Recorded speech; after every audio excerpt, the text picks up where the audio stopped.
Meus irmãos, ainda em pé, vamos abrir a Bíblia em 1 Coríntios, capítulo 13.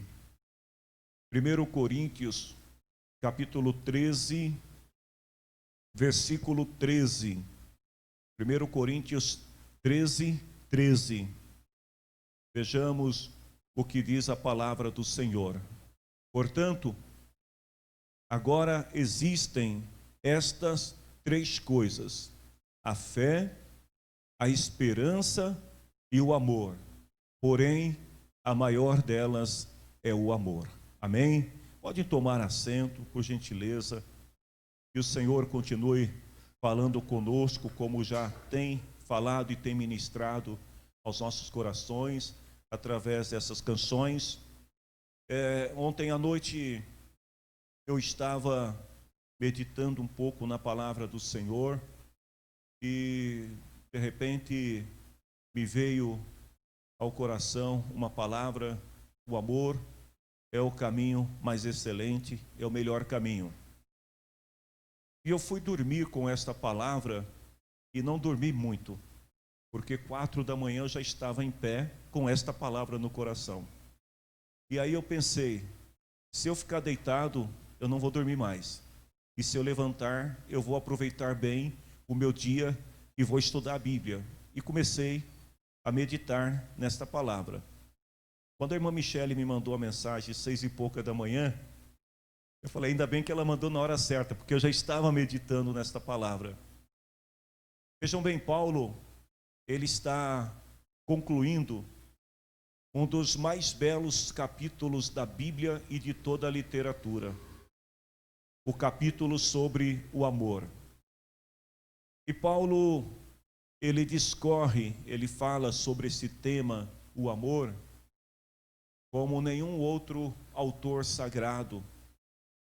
E no último versículo, que é o versículo que nós acabamos de ler, Paulo está apresentando 3 qualidades que ele considera como fundamentais para a vida cristã.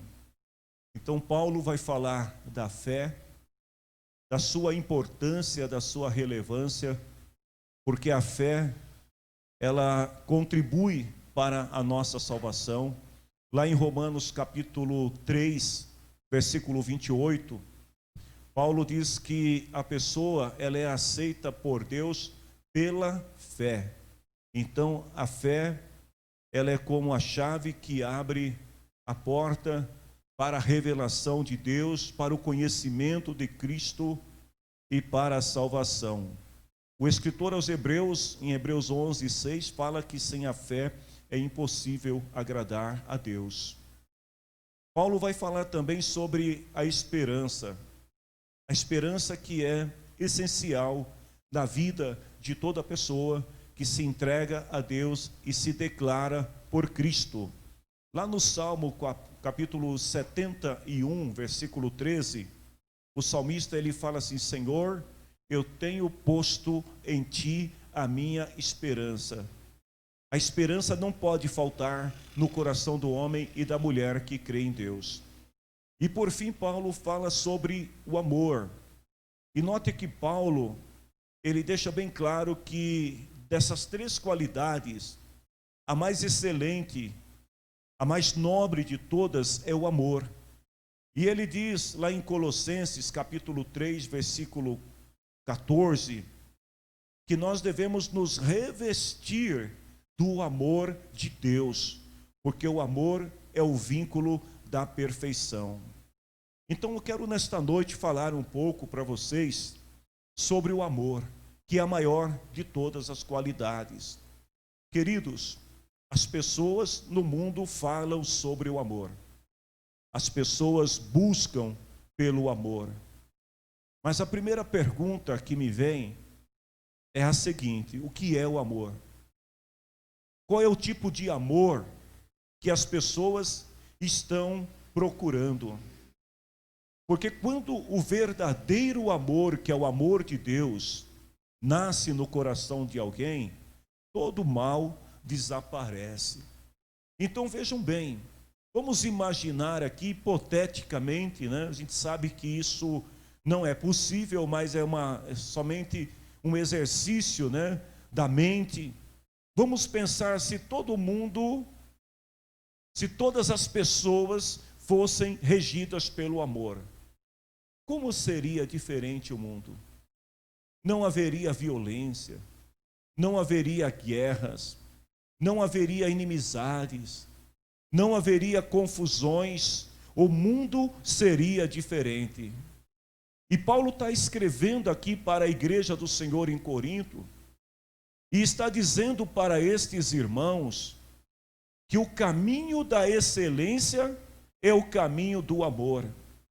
Naqueles dias, quando Paulo escreve esta carta, haviam algumas palavras na cultura grega antiga, na filosofia grega antiga, que expressavam o amor nas suas diferentes formas.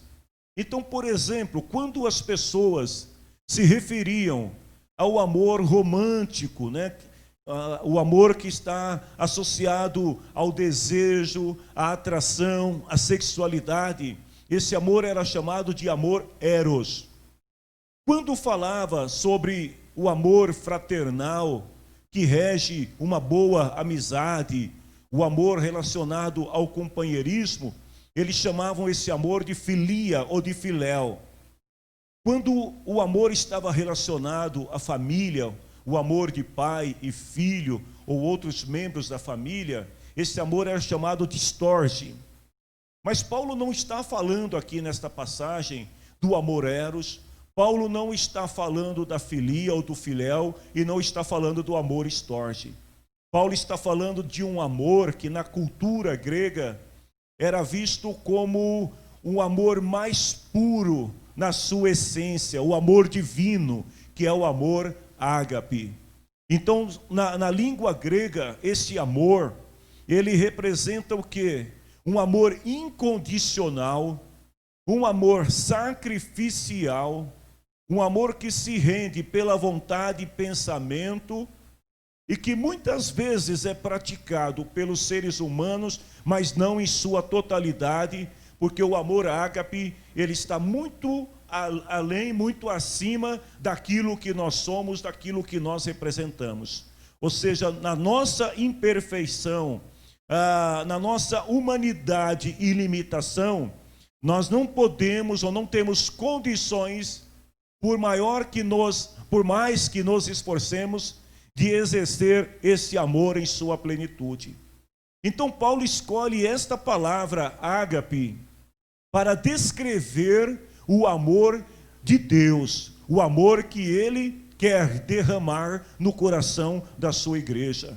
Esse é o amor que Deus revelou por nós, e que na carta do apóstolo João, na primeira carta de João, capítulo 4, versículo 19, o apóstolo João fala assim, que nós amamos porque Deus nos amou primeiro. Olha só, nós somos capazes de amar, de expressar esse amor, porque Deus primeiro nos amou. Ou seja, quando nós aceitamos o amor de Deus, através de Cristo, nós recebemos esse amor em nosso coração.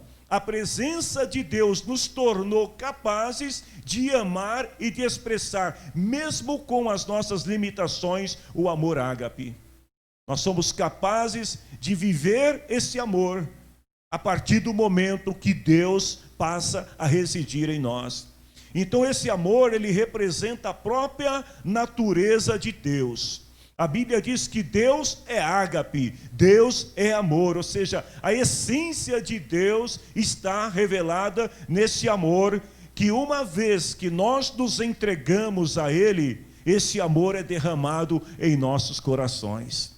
É por isso que quando nós oramos ao Senhor, a gente deve sempre pedir a Deus que nos dê do seu amor, porque o nosso amor, ele tem as suas limitações e as suas especificações, mas o amor de Deus é sem limite, e este é o amor que Ele quer derramar no coração de cada um de nós. Por ser um amor que vem de Deus, que provém de Deus, esse é um amor que não exige recompensas ou busca benefícios para si mesmo. Esse amor, ele ama simplesmente porque é a essência de Deus. Deus nos ama, independente de qualquer coisa, porque Deus é amor. E a maior expressão desse amor, nós vimos quando olhamos para a cruz de Cristo, para o sacrifício de Cristo, o maior presente que Deus deu à humanidade, o amor dele através de Jesus. Vejam bem, o amor ágape ainda, no capítulo 13, só para nós entendermos um pouco mais a respeito do que Paulo está falando nesse capítulo 13, no versículo 1 até o 3, por exemplo, Paulo vai falar que o amor é o dom mais importante. Ele diz assim: eu poderia falar as línguas que são faladas na terra e no céu. Eu poderia ser um poliglota, poderia falar muitas línguas, mas se não tivesse amor, as minhas palavras seriam como o som de um gongo ou como um barulho de um sino. Eu poderia ter o dom de anunciar a mensagem de Deus, ter todo o conhecimento, entender os segredos, todos os segredos. Eu poderia ter tanta fé, diz Paulo, que até poderia tirar as montanhas de seu lugar. Mas se não tivesse amor, Paulo diz, eu não seria nada.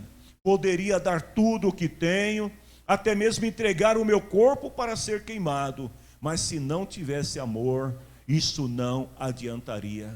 Então Paulo, por 3 vezes, ele usa a expressão, se não tivesse amor, deixando bem claro que o dom de Deus em nossa vida, é o amor.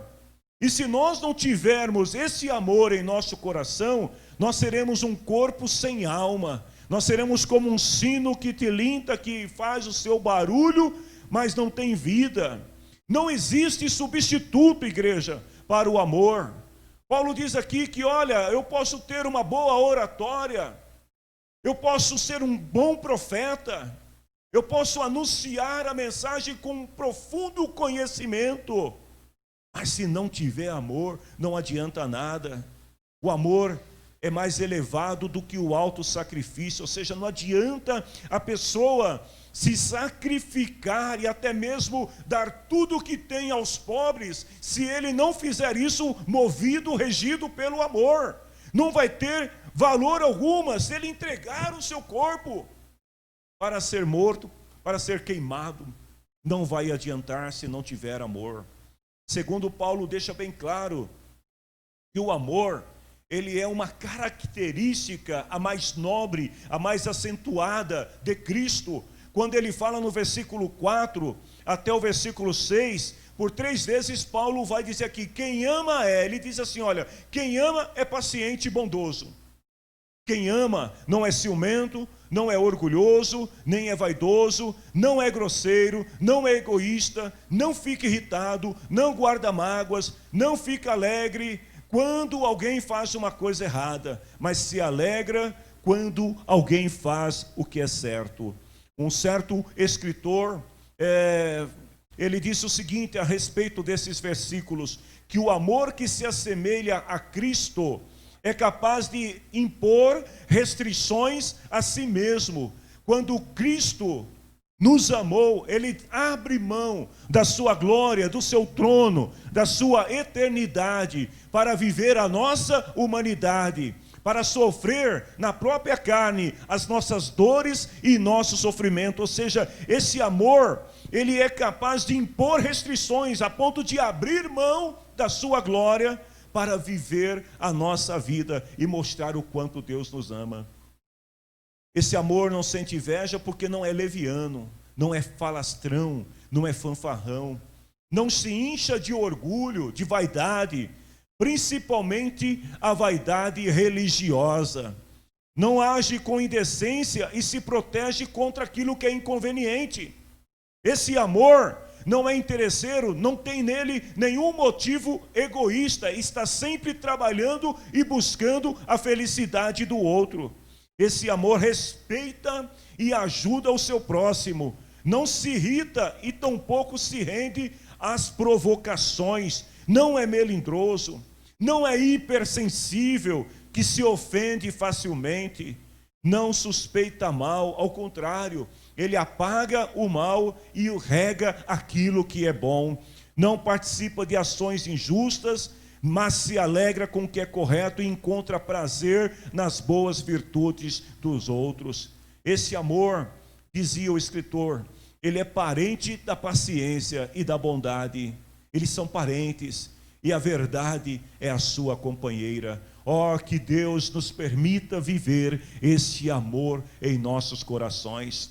Paulo continua e no versículo 7, ele diz assim que o amor, ele possui uma grande amplitude, magnitude, quando ele fala assim que quem ama nunca desiste, porém suporta tudo com fé, com esperança e com paciência. Ou seja, o amor de Deus, ele é tão grande e tão abrangente quanto o espírito do homem e da mulher que experimenta a graça de Deus, capaz de suportar aflições, sofrimentos, dores, não se expõe de maneira alguma, mas procura valorizar as virtudes. Esse amor é um amor que confia, é um amor que prefere acreditar ao invés de julgar, é um amor que nunca desiste, e ele está sempre esperando pelo melhor. Quem tem o amor de Deus em seu coração, ele acredita quando outros desacreditam, ele espera quando outros desistem,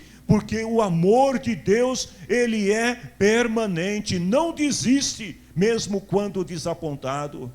E no versículo 8, até o versículo 13, Paulo vai falar dessa durabilidade do amor. Ele vai falar da eternidade do amor, quando ele diz assim que o amor de Deus é eterno. Porque existem mensagens espirituais, porém elas durarão pouco. Existe dom de falar em línguas, mas vai acabar. Existe conhecimento, também vai acabar. Pois os nossos dons de conhecimento e as nossas mensagens espirituais são imperfeitas. Mas quando vier aquele que é perfeito, o que é imperfeito desaparecerá. Paulo está dizendo aqui que quando Cristo se manifestar, as imperfeições desaparecerão diante daquele que é perfeito. Aí Paulo continua e fala: quando eu era criança, eu falava como criança, sentia como criança, pensava como criança, mas agora eu sou adulto, parei de agir como criança. E agora o que nós estamos vendo é uma imagem perfeita num espelho embaçado, mas depois o veremos face a face. O meu conhecimento, diz Paulo, é imperfeito, mas quando eu conhecê-lo perfeitamente, então aí eu serei conhecido de Deus. Portanto, aí Paulo conclui dizendo: a fé, a esperança e o amor são três essências, são três qualidades que devem predominar a vida cristã, mas a maior delas é o amor. Ou seja, queridos, na eternidade, quando nós estivermos diante do Senhor, não haverá necessidade de profecia. Aquele que se considera perfeito porque é profeta, vejam bem, naquele dia não vai ter mais profecia. Línguas estranhas no céu também não vai precisar, porque todos falarão uma só língua. A língua celestial, a língua da eternidade. A ciência humana na eternidade será anulada diante do conhecimento e da grandeza de Deus. O homem mais sábio entre todos vai se sentir pequeno diante de tamanha grandeza que será revelada na eternidade. Paulo diz assim que o nosso conhecimento, ou seja, o conhecimento natural que nós temos, é comparado ao conhecimento de uma criança em relação a um adulto. Se você pegar uma criança de 1 ano de idade e um adulto com 70 anos de idade, quem terá mais conhecimento? Quem vai saber mais sobre a vida? Quem terá mais experiência?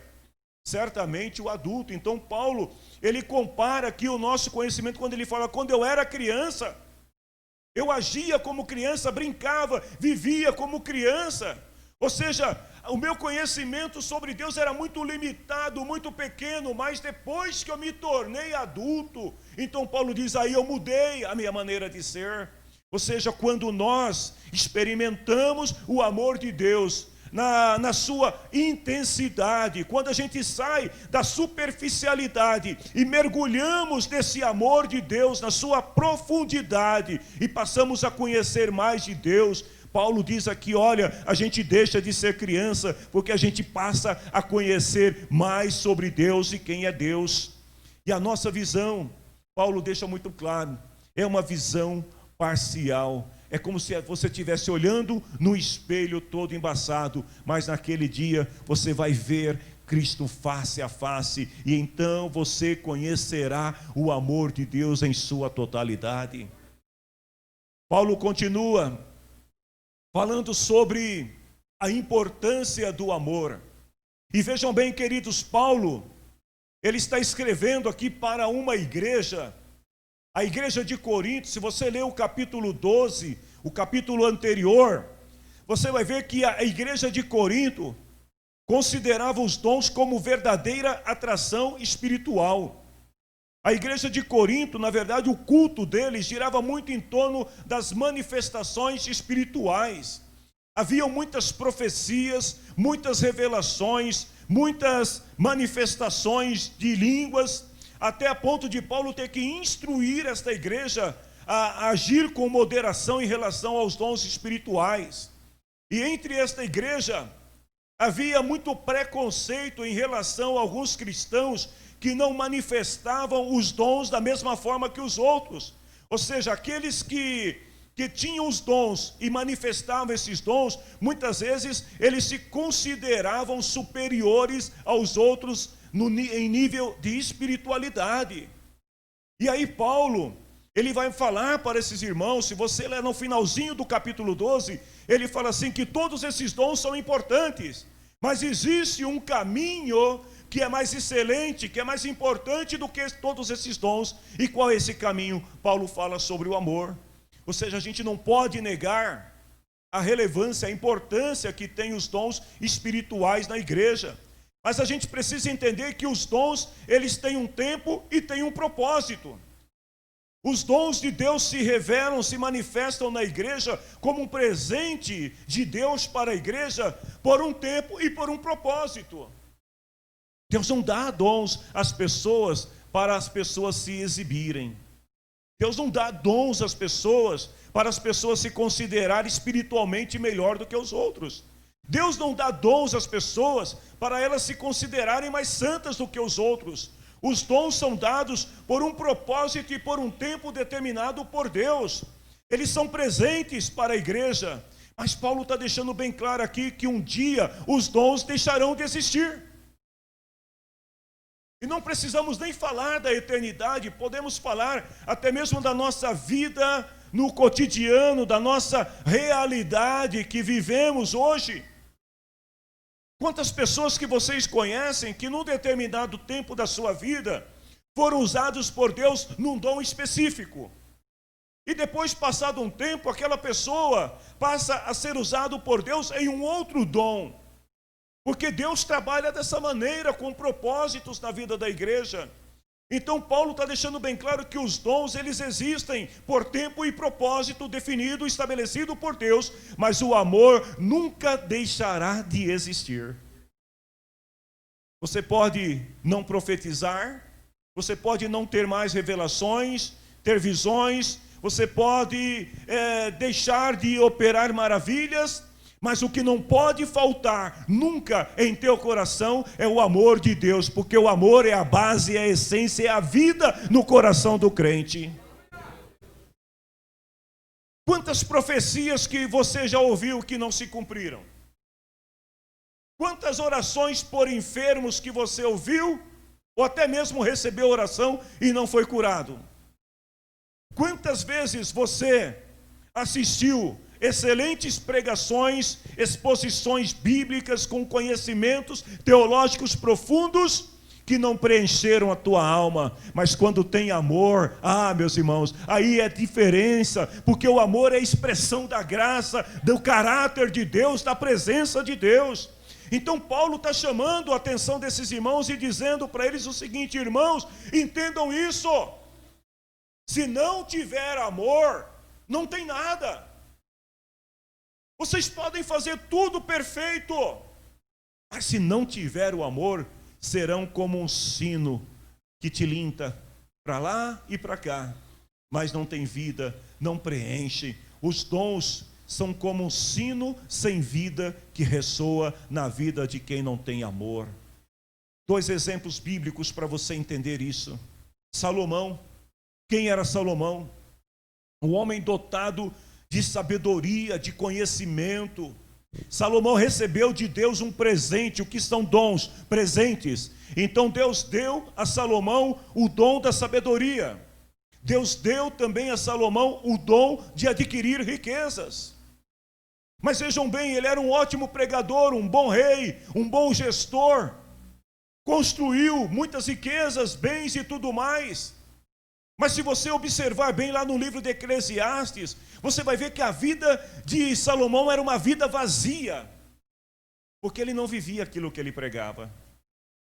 Lá em Eclesiastes capítulo 2, versículo 10 até 11, Salomão fala assim: consegui tudo o que desejei. Quanta gente que gostaria, né, de falar assim: eu consegui tudo o que eu desejei. Salomão disse isso. Ele fala assim: não neguei a mim mesmo nenhum tipo de prazer. Ou seja, tudo aquilo que ele quis fazer na vida, ele fez. E eu me sentia feliz com o meu trabalho. Essa era a minha recompensa. Então tudo o que ele queria fazer, ele tinha sabedoria, tinha conhecimento, tinha influência, tinha riquezas, e ele fazia. Mas no versículo 11, você vê o verdadeiro Salomão. Ele fala assim: mas quando eu pensei em todas as coisas que havia feito, e no trabalho que tinha tido para conseguir fazer todas essas coisas, eu compreendi que tudo aquilo era ilusão, não tinha proveito algum. Quando ele chega no final da sua vida, e ele olha para trás, e ele vê quantos relacionamentos rompidos, quantas construções que ele edificou e não pôde desfrutar, e ele diz assim: eu compreendi que tudo aquilo era ilusão. Trazendo isto para a nossa realidade, quantas pessoas que estão vivendo numa pura ilusão, achando que estão agradando a Deus por causa do alto sacrifício, às vezes por causa da utilização inadequada dos dons, quando tudo que Deus exige e quer de cada um de nós é que a gente tenha o seu amor no coração. Balaão era profeta respeitado em seus dias, e ele foi contratado pelos inimigos do povo de Deus para profetizar contra Israel. Balaão, embora fosse profeta, ele não tinha o amor no seu coração, porque se ele tivesse amor, ele saberia que Israel era um povo precioso para Deus, e ele amaria Israel como Deus os amava. Mas ele é movido pela ganância, ele é movido pelos bens, pela riqueza, e ele se deixa levar pelos inimigos. Então ele fala assim: olha, eu não posso amaldiçoar o povo que Deus abençoou, mas tem uma forma de destruir esse povo, e ele dá ao inimigo as estratégias para destruir o povo de Deus, Israel, porque ele faltava amor no coração. Sabe qual foi o final de Balaão? Números capítulo 31, versículo 8. A Bíblia diz que Balaão foi morto em batalha junto com os inimigos. Ou seja, um profeta que tinha tudo para ser lembrado na história como homem de Deus, é lembrado na história como um falso profeta enganador que se vende por riquezas e por bens. Queridos, Jesus ensinou na sua palavra: as pessoas podem ter dons de cura, as pessoas podem ter dons de milagres e mesmo assim não entrar no céu. As pessoas podem fazer coisas extraordinárias, as pessoas podem até mesmo se matar por uma causa, mas se não tiver amor, não adianta nada. As pessoas podem fazer tudo, mas se não tiver amor, Jesus disse lá em Mateus 7, 22, 23, que naquele dia muitas pessoas vão chegar diante dele e vão falar assim: Senhor, pelo poder do seu nome anunciamos a mensagem de Deus, pelo seu nome expulsamos demônios e fizemos milagres. E Jesus vai dizer para essas pessoas: eu nunca conheci vocês, afastem de mim, vocês que só sabem fazer o mal. Ou seja, muitas pessoas estão morrendo por causas sem possuir o verdadeiro amor. Muitas pessoas estão se sacrificando, não por causa do amor, estão se sacrificando por causa do seu orgulho, estão se sacrificando por causa da ignorância, estão se sacrificando por causa da ambição, estão se sacrificando por causa de sua soberba, de sua arrogância, porque o amor de Deus no coração de um homem, de uma mulher, representa o que? Doação, negação de si mesmo. Lá em João capítulo 3, versículo 16, Deus amou o mundo, e como prova desse amor que Deus teve pelo mundo, a Bíblia diz que Ele deu, ou seja, Ele doou o seu próprio Filho. E doou para quê?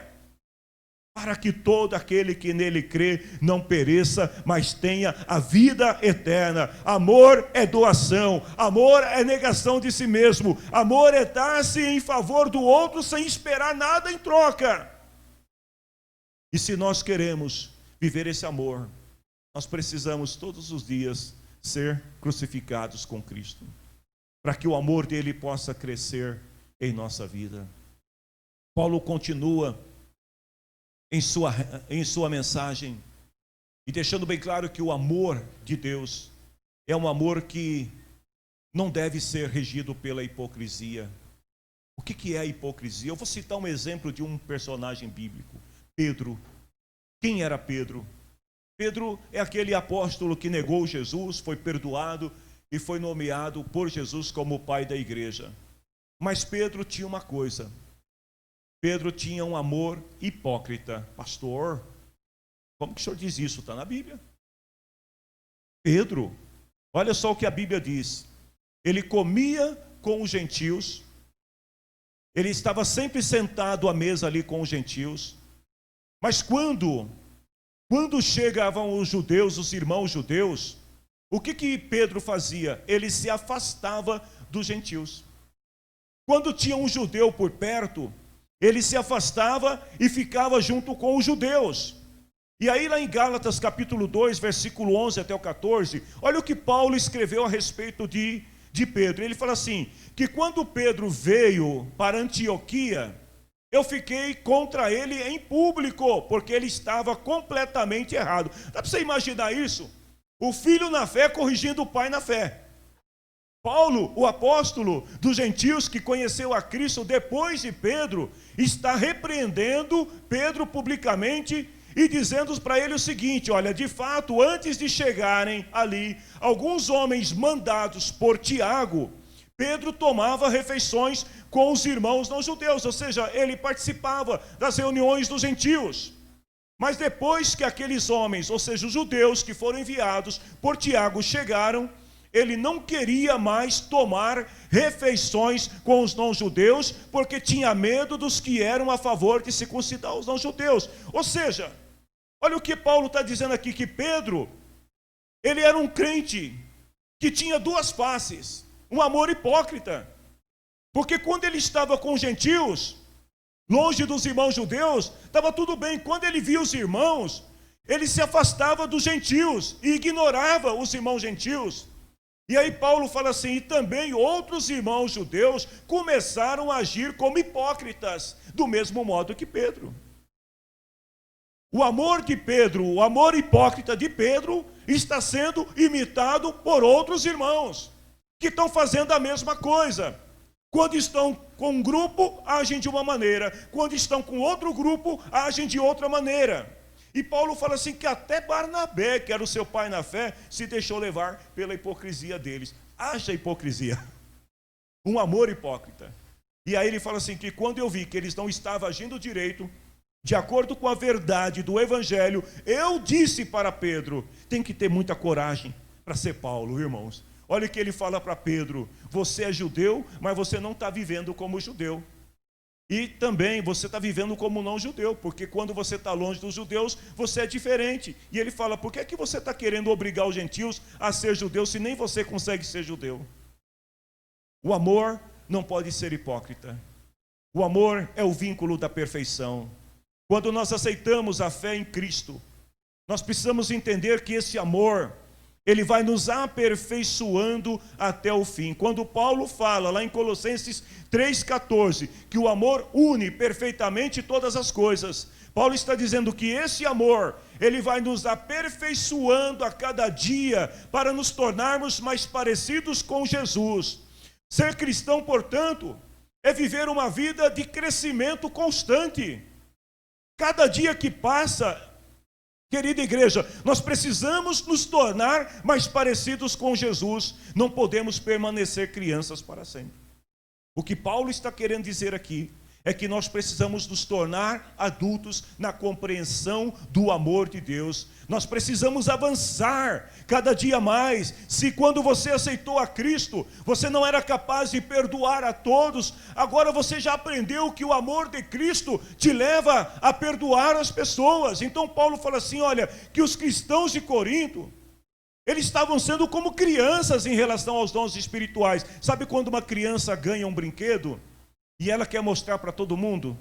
Alguém aqui já foi criança alguma vez e fez isso? Você ganhou um brinquedo e aí você saiu na rua, queria mostrar para todo mundo, porque o meu brinquedo, aqueles irmãos estavam se sentindo assim, uau, falar em línguas estranhas é bom demais, uau, e começavam a profetizar, até quando não tinha profecia, eles criavam profecia porque o negócio era bom.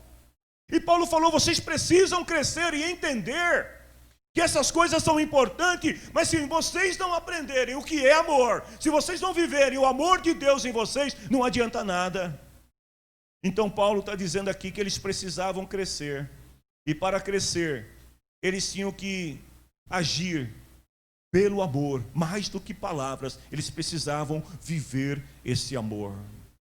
Qual é o amor que Deus espera de nós? Eu estou terminando esta palavra. Qual é o amor que Deus espera de cada um de nós? Primeiro, que a gente tenha um amor que seja paciente e que seja bondoso. Se você ama a Cristo, se você tem o amor dele no teu coração, seja mais paciente, tenha mais bondade no teu coração. Um amor que não seja ciumento, porque alguns daqueles irmãos sentiam ciúmes dos outros por causa dos dons espirituais. Havia uma certa disputa pelos dons. E muitos daqueles irmãos queriam os dons mais proeminentes, aqueles dons que eram mais visíveis. Nesta igreja, e não diferente dos dias de hoje, poucos queriam os dons que não aparecem, eles queriam os dons mais visíveis. Então, não ciumento, não tenha ciúmes do dom do outro, não orgulhoso, se colocando acima do outro. O amor que Deus quer de nós não pode ser um amor regido pela vaidade, ou seja, de alguém que vive buscando reconhecimento dos outros. Eu disse um dia para uma pessoa aqui na igreja, a pessoa me perguntou assim, como eu fui na pregação, preguei bem? E eu disse para a pessoa, meu querido, nós não temos a prática de avaliar a pregação de ninguém aqui na igreja. Nós não fazemos isso. Talvez essa pessoa tenha ficado até um pouco triste na hora com as minhas palavras. Mas, queridos, a gente tem que tirar essa vaidade do coração, de ficar pedindo nota para o outro. E aí, eu fui bem? De 1 a 10, quanto você me dá? O amor de Cristo não exige isso, porque ele não é vaidoso. Quando a gente fala pelo amor de Cristo, o nosso compromisso é um só, com Cristo. Falar a palavra de Cristo, sem se preocupar com o que os outros estão dizendo, com a nota que os outros estão dando. Não pode ser grosseiro, ou seja, não pode ser um amor sem educação, sem civilidade, que não mede as suas palavras.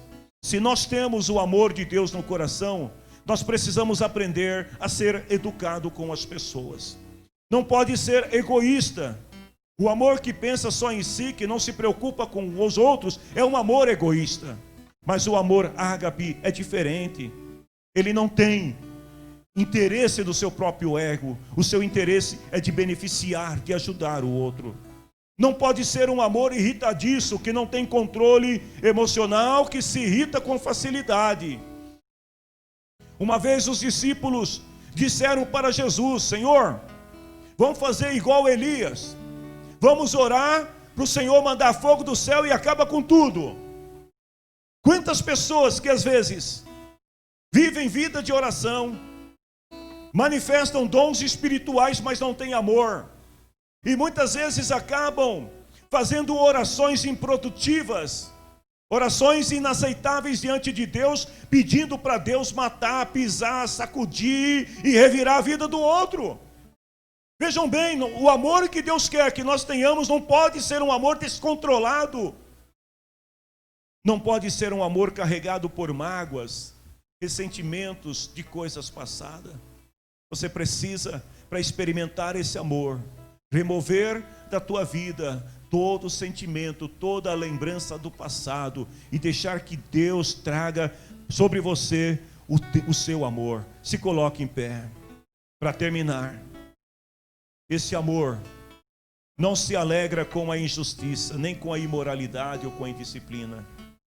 Ele não fica contente quando alguma coisa dá errado com o outro, mas ele se alegra quando o outro consegue vencer, quando o outro consegue alcançar um bom resultado. E por último, Paulo diz: esse amor é perseverante, ele nunca desiste, ele suporta tudo com fé, com esperança e paciência. O mundo pode te desprezar, as pessoas podem te abandonar, mas Deus nunca te abandona. Pode uma mãe esquecer do seu filho, pode um pai dar pedras ao filho em lugar de pão, mas Deus jamais te abandonará. Deus ama você. Guarde esta palavra no teu coração.